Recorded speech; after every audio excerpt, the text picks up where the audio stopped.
Douglas's Leon added defensive presence may make the difference. Tom Burleson and George Johnson, the center pair, will try the team approach in defending Lanier.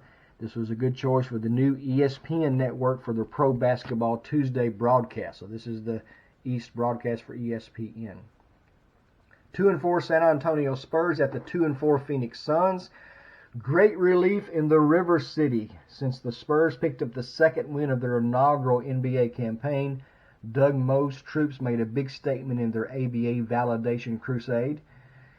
NBA fans understand now what ABA pundits were talking about regarding George Gervin after the Iceman's 45-point performance against Rick Barry and Golden State. All that was gained will be lost, however, if the Spurs don't capitalize and beat the Suns. Phoenix had their own unintended part in this ABA crusade story when the Denver Nuggets scorched the Suns 120-73 last week without David Thompson. Denver is a very deep team in this league. Denver coach Larry Brown and Spurs mentor Doug Moe are best of buds, so tips may have been shared about how to approach John McLeod's Phoenix team. Dirty little secret is that the Spurs are not nearly as strong defensively as Nuggets, who made things very difficult on Phoenix's only real scoring threats, Westphal and Adams, with perhaps a little help from Ricky Sobers off the bench. He's a decent scorer. He's had some big games this season for Phoenix. I predict a big-time shootout between Westphal and Gervin. Look for each to get at least 35 points and for the Spurs to improve to 3-4.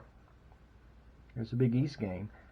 3-3 New York Knicks at the 2-4 Washington Bullets. Big game. Bullets desperately need this one at home to put themselves back into Eastern Conference conversation. Despite early records, these are two of the top 4 teams in the East. They've just played tough schedules. Knicks will be no easy out with all their firepower. Key may turn out to be foul trouble. Bullets must have big minutes from Hayes, Kupchak, and point guard Tom Henderson. Unseld, of course, is important. Big rebounder, defensive numbers.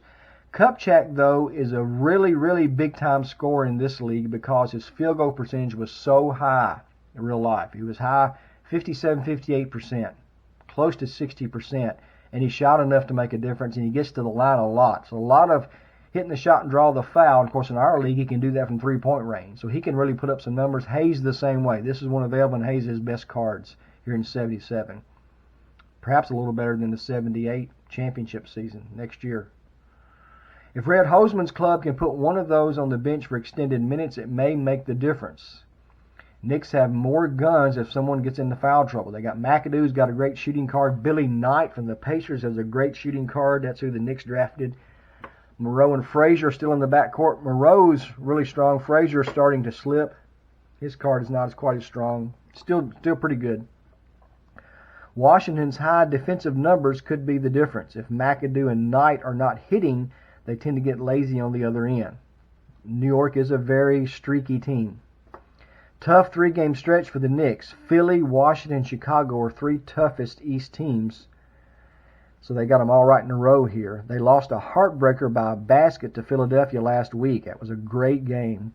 They need to prove they can get over the top against a good East team. In a 20-game season, you don't have a lot of time to, just like the NFL, one big game loss can make a difference. Saving grace may be that the Knicks will face the Bulls without Gilmore. He'll still be injured next week, so they should beat Chicago without Gilmore.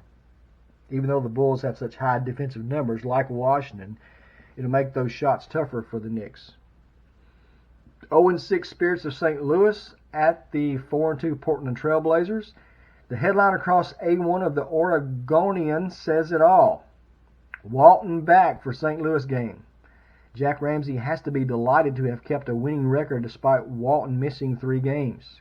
No one player means as much to his team as the big redhead does to the Trailblazers. The club's only losses to Philly and Houston, 2 really good teams, came with Walton in street clothes. They didn't have Bill Walton for either of those games. Sad part is they really needed Big Bill worse last week against Houston's Giants, Malone, Cunnert, Rich Kelly, than they will against the NBA's last winless team, which is St. Louis. The Spirits have competed of late, losing some close games, but they are still 0-6. Marvin Barnes played his smartest game last week in the 101-96 loss to Los Angeles, But the Blazers, Paul Silas. The Nuggets traded Paul Silas, who has a good card with them in 77. He was on Denver in 77 for 1 year. 4-4, a big rebounder. But he just doesn't fit their style of team, and he didn't in real life. They traded him the next year to Seattle, where he eventually won a title. Silas did in 79 again. But he's with Portland because, if you saw earlier, Maurice Lucas is in Detroit. Portland took Paul Silas and gave Denver their pick in the dispersal draft. So Denver had an extra pick.